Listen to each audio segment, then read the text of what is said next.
And in terms of the Islam piece of the whole thing, you know, again, I came to the school because I tasted that light, and I wanted all my stuff inside myself to go away. I've said this in my writing on your website, that there literally was like a mountain inside of me, and it felt like this. It was right here, and it went all the way down like this, and it was hard. And it was like, I mean, one way, the way we say it in Sufism would be, it's the mountain of my existence, you know.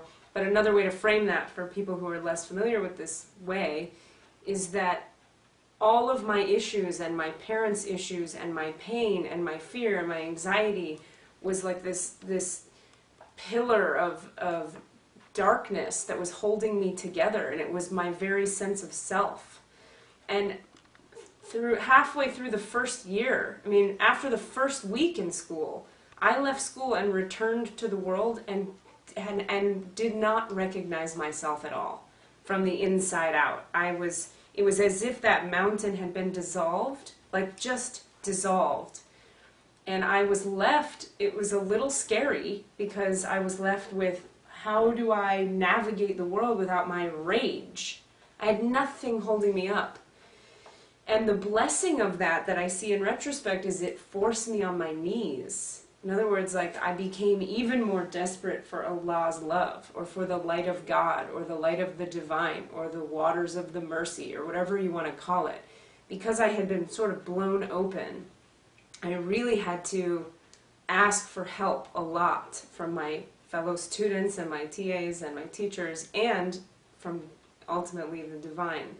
And that's where I found myself, like, stepping a little bit into the Sharia or Islam, because I desperately needed it. Like, without that defensive structure in place inside of me, I gotta lean on something, because there's nothing left. And for me as a recovering addict, if I don't find something to lean on, and I have to be able to lean on it moment by moment by moment, at least that's how I experience it a lot of the time, I'm going back to my addictions, because the addictions are always right there saying, I'm here if you need me. You know, it's the shaitan in, you know, chocolate cookie form. And I suffer too greatly at the hand of that stuff. So I've tried everything you can try. I've done therapy for 20 years, and I'm only 33. I mean, I needed a lot of help. I've done, I mean, if you name it, I meditated for 11 years. I mean, just everything.